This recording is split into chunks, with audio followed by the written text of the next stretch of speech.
Buenos días, buenas tardes, buenas noches. En este video vamos a hacer un breve análisis de lo que fue el empate entre River y Vélez ayer por la noche en el Estadio Monumental. Una igualdad que, si nos guiamos exclusivamente por el resultado, no termina siendo positiva para el elenco de Marcelo Gallardo, porque tuvo todo para ganarlo en la segunda parte. Ahora, cuando estén escuchando el análisis correspondiente, se darán cuenta de por qué River mereció algo más en el complemento y no pudo recortarle puntos al equipo de Liniers. Siguen siendo 11 las unidades que separan al Fortín del más grande en la tabla de posiciones, y además tampoco pudo sumar de a 3 por una cuestión de la tabla anual, donde se ve que equipos clasifican a la Copa Libertadores del 2025. Es cierto que también hay algunos aspectos positivos que tienen que ver con que el rival era muy pero muy duro, y River en el segundo tiempo logró sacar el partido adelante. No le alcanzó para ganarlo por la falta de efectividad que ya viene desde hace varios encuentros, porque una vez te puede pasar, 2 veces ya es algo extraño, pero 3, y en definitiva River tiene que empezar a convertir goles, porque el martes contra Atlético Mineiro no se va a poder fallar. Y otra cuestión a tener en cuenta es que no hubo ningún futbolista lesionado. Había mucha preocupación en la previa del partido, teniendo en cuenta que Gallardo había decidido poner a muchos de los titulares. Básicamente jugaron casi todos, con excepción de Facundo Colidio y los 2 laterales, y ninguno terminó con ninguna molestia extra ni con ninguna dolencia. Es decir, el equipo totalmente completo estará para disputar el próximo martes el duelo ante Atlético Mineiro en Belo Horizonte. ¡Empecemos! Voy a comenzar, como hago siempre, haciendo un breve comentario de cada uno de los jugadores que arrancaron el partido de ayer como titulares y también de aquellos que ingresaron en la segunda parte. Franco Armani fue el arquero, sin tantas intervenciones, nada que hacer en el gol de Vélez, y con una atajada muy destacada en el segundo tiempo que podría haber significado la derrota de River si es que no atoraba al jugador del equipo de Liniers. En el lateral derecho jugó Milton Casco, teniendo en cuenta la lesión de Fabricio Bustos y que tampoco está disponible Agustín Santana. El partido de Casco, más allá de no ser bueno, tampoco es que fue malo. Me parece que en el segundo tiempo le ganaron un par de veces la espalda, pero fue bastante productivo en ataque Casco, y eso me parece apropiado destacarlo porque es el único jugador que hoy por hoy está en duda en relación a la lesión de otro futbolista, porque como Bustos, si bien estuvo entre los concentrados, no formó ni siquiera parte del banco de suplente frente a Vélez, no se puede todavía asegurar su presencia en el duelo del martes. Así que si Casco tiene que jugar en Brasil, me parece que este partido, si bien, repito, no fue bueno, tampoco me pareció una gran decepción. La pareja de centrales terminó siendo lo mejor de River en el partido, a pesar de que en el gol de Vélez tuvieron alguna falla entre los dos. Tanto Pesera como Paulo Díaz siempre tiraron al equipo hacia adelante de manera correcta, con la pelota entre los pies. En ningún momento fallaron, que eso es algo que al chileno a veces le suele pasar. En esta oportunidad estuvo firme en todo instante del partido, y Pezuela suele ser totalmente natural.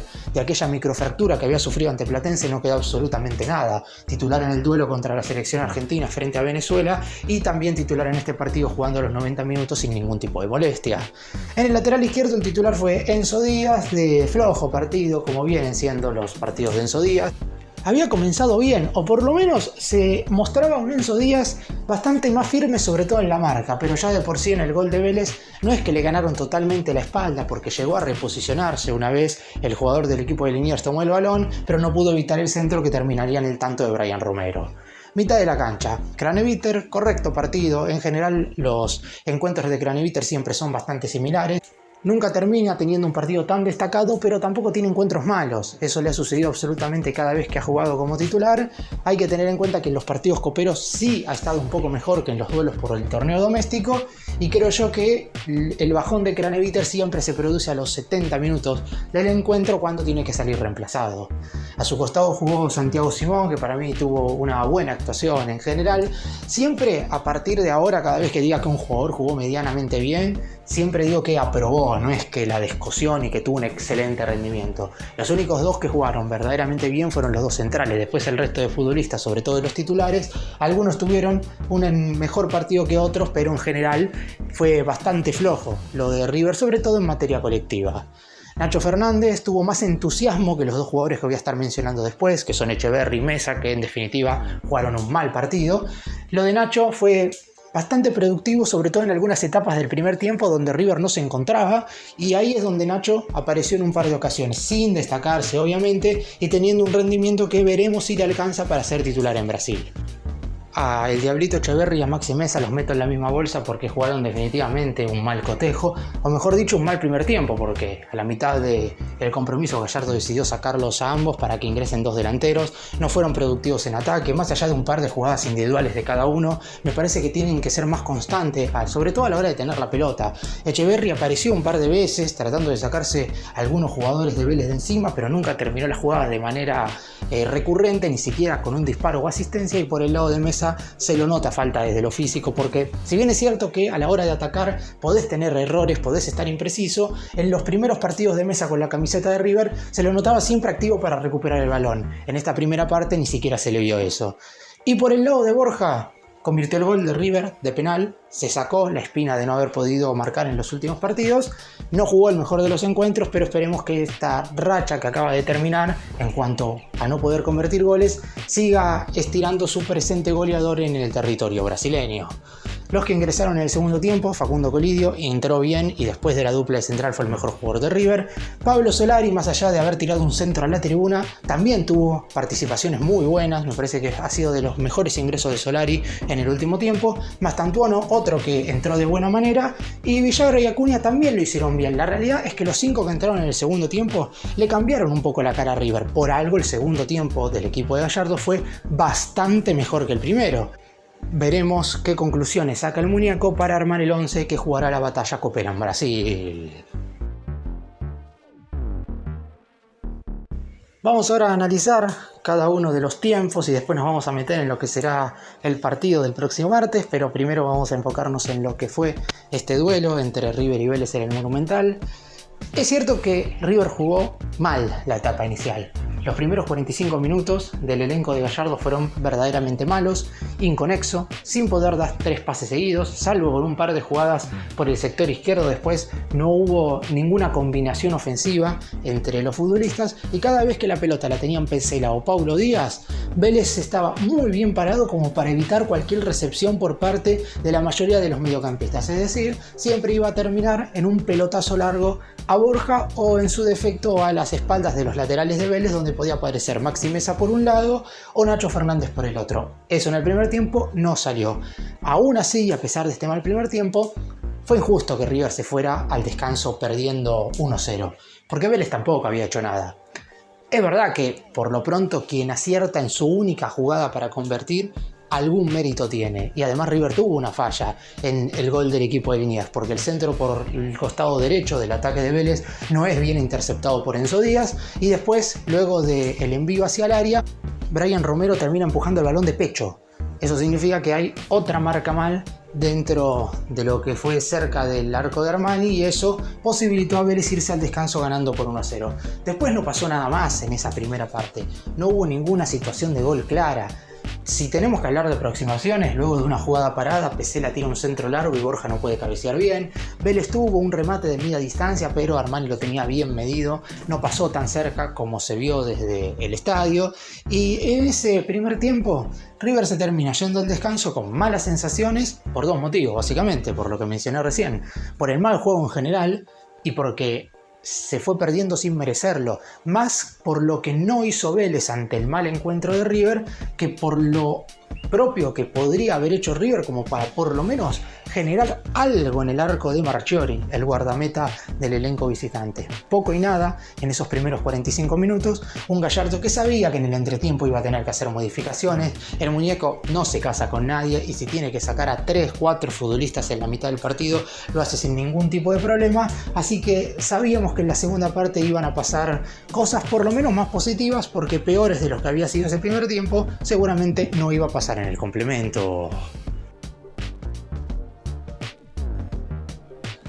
En la mitad del cotejo ingresan Colidio y Solari por Echeverri y Meza. River queda parado con un 4-4-2, pero con diferentes intérpretes. Esta vez ya no estaba Echeverri por el centro, sino que estaba Colidio, y Solari prácticamente que se paró al lado de Borja. Simón más abierto a la derecha, Craneviter como único mediocampista central y Nacho Fernández bien abierto hacia la izquierda.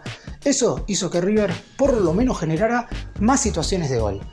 Lo positivo que hizo el más grande fue que el empate llegó rápido, obviamente por un enorme error de Brian Romero, que justo había convertido el gol de Vélez. En esta oportunidad erra el cabezazo y deja el brazo estirado. Eso posibilita un futuro penal para River, que el árbitro Yael Falcón Pérez no había visto en primera instancia, pero después a instancias del VAR terminó sancionando. Borja, con toda la calidad del mundo, marcó el empate recién había arrancado la segunda parte. Es decir, River tenía todo el segundo tiempo para dar vuelta al partido. Y tuvo situaciones. Solari, que normalmente termina tirando centros mal, en esta oportunidad de 6 acciones, 4 las finalizó de manera correcta. En 2 oportunidades Borja no terminó resolviendo de la mejor manera. En otra ocasión fue Colidio, que no pudo disparar de la mejor forma. Y en la otra el propio Solari terminó haciendo un enganche bastante interesante, pero su balón se terminó yendo al lado del palo. Después otra ocasión de Franco Mastantuono, que ya estaba dentro de la cancha, un muy buen contragolpe de River y el zurdazo se termina haciendo por el palo izquierdo del guardameta de Vélez. Y así terminó básicamente el partido, con River teniendo muchas situaciones de gol. Colidio se terminó perdiendo una sobre el final del partido, que es inexplicable. Ya iban 94 minutos de los 6 que había agregado el referí y ya se sabía que una vez Colidio erró ese gol no iba a haber tiempo para más. Vélez tuvo 2 situaciones. Un tiro libre de Claudio Aquino, una de las grandes figuras del actual torneo, que se terminó yendo por el palo derecho de Armani, y después, luego de un excelente pase también de Aquino, le queda a Bouzat, jugador de Vélez, y ante una media vuelta Armani lo atora de manera perfecta, y es ahí cuando el guardameta de River evita lo que en ese momento hubiera sido el 2-1 para el elenco visitante. Un 1-1 que, como dije recién, no favorece a River, sobre todo en el ámbito doméstico. Yo creo que en cuanto a resultado y juego, el Gallardo no se termina yendo contento. En cuanto a resultado, seguro que no. En cuanto a juego, y está claro que si alguna de esas situaciones de gol que generó el equipo en la segunda parte hubiera ingresado y el Millonario le hubiera ganado 2-1, dándole vuelta al resultado al puntero de la liga, y a lo mejor hubiéramos dicho que River hubiera jugado por lo menos un buen segundo tiempo. Pero es algo que en definitiva no sucedió, y lo que no sucedió no se puede analizar. Sí, es positivo que todos los jugadores van a estar disponibles para el partido del martes, que en donde obviamente River se jugará su parada más importante en este 2024. Y este martes 22 de octubre el Millonario estará jugando la batalla de Belo Horizonte en lo que será la ida de las semifinales de la Conmebol Libertadores frente a Atlético Mineiro. Como dije recién, creo que el aspecto más positivo de River recae en que no hubo ningún jugador lesionado y aquellos que estaban en duda se han recuperado básicamente, porque Acuña no sabíamos si iba a poder estar ni siquiera en el partido en Brasil y hasta logró ingresar un rato en el segundo tiempo en el duelo de ayer ante Vélez. Y lo de Bustos, si bien es cierto, no es tan complicado como antes y no se puede todavía asegurar su presencia, son totalmente optimistas como para que pueda estar en este importante duelo. Bustos es el jugador que Gallardo considera hoy por hoy más clave en el esquema defensivo, no porque los otros no sean importantes, porque ¿quién va a ser más importante, Pesela o Bustos? Y todos vamos a decir que Pesela ha tenido un mejor rendimiento desde que llegó a River que Bustos.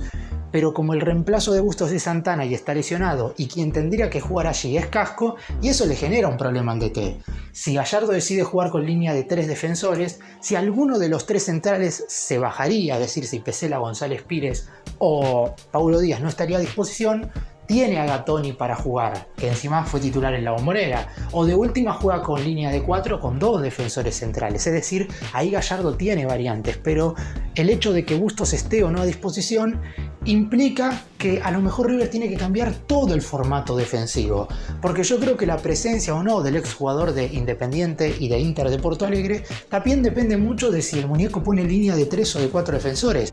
Y el hecho de poner, obviamente, un jugador defensivo más hace que vos quites un futbolista del medio. Y eso modifica totalmente también la mitad de la cancha. Por eso el nombre de Bustos hoy es tan importante. Quizás, si bien su rendimiento, por lo menos a mi entender, ha sido más positivo que negativo, pero ha tenido algún que otro encuentro flojo, después la realidad es que ha sido un acierto total por parte de Gallardo y es por eso que lo necesita tanto para este importante encuentro. De Atlético Mineiro todavía no voy a hablar específicamente porque de hecho hoy sábado estará jugando su último partido antes de enfrentar a River el próximo martes. Ya jugó el miércoles contra Fortaleza con todos suplentes y empató 1-1 y hoy, al ser la vuelta de la las semifinales de la Copa de Brasil, veremos qué es lo que hace Gabriel Milito, el director técnico del equipo brasileño, quien podría llegar a poner a algunos titulares con el riesgo de que puedan tener alguna lesión. Recordemos que Mineiro también tiene algunos futbolistas tocados que si llegan a jugar el martes llegarían disputando su primer partido después de casi un mes, mientras que hay otros que también se perderán el duelo. Así que los dos equipos, si bien no llegan a la perfección, me parece que River en ese punto, en la cuestión de lesionados, está ahí un poquito mejor que Mineiro, y eso es de lo que se tiene que agarrar el muñeco Gallardo y todo el plantel como para obtener un buen resultado el próximo día martes. Está claro que no sabemos cuál sería el resultado óptimo para River. Yo creo que Gallardo, sabiendo que en el Monumental se puede sacar una diferencia porque River normalmente logra ser superior a sus rivales en Núñez, después hay que ver si logra convertir todos los tantos que genera, porque en definitiva si sigue errando goles como los erró ante Talleres y como los falló ayer ante Vélez, y la clasificación a la final va a estar complicada. Tendrá que empezar a ser más efectivo. Me parece que en Brasil va a ser más importante hacer un partido inteligente de lo que la mayoría cree. Se vienen 72 horas aproximadamente cruciales en lo que serán las decisiones de Gallardo para armar el 11 para jugar en Brasil frente a Mineiro. Es cierto que el hincha tiene una confianza hoy que no tenía hace bastante tiempo. A pesar de que el equipo quizás no haya mostrado sus mejores funciones futbolísticas en estos últimos duelos por el torneo doméstico, la realidad es que estamos muy confiados, la mayoría de los hinchas de River, que con la presencia de Gallardo y algunos nombres muy puntuales que suelen dar la cara en esta clase de partidos, River va a sacar el duelo frente a Mineiro adelante y después en la vuelta todo se va a solucionar con el público del Millonario en el Estadio Monumental. El partido con Vélez ya lo analicé y ya tiene que quedar atrás. Más allá del enojo por el empate y de no haber convertido todas las situaciones de gol generadas, uno no se puede quedar con eso. Hay que ir dando pasitos hacia adelante como para que el equipo vaya mejorando. En general, defensivamente River ha estado bastante bien. Falta acertar y aceitar un poco en lo ofensivo como para que el equipo se convierta en el mejor de América y pueda conseguir la copa que todos queremos. Gracias por mirarnos, suscríbanse, nos vemos en el próximo video.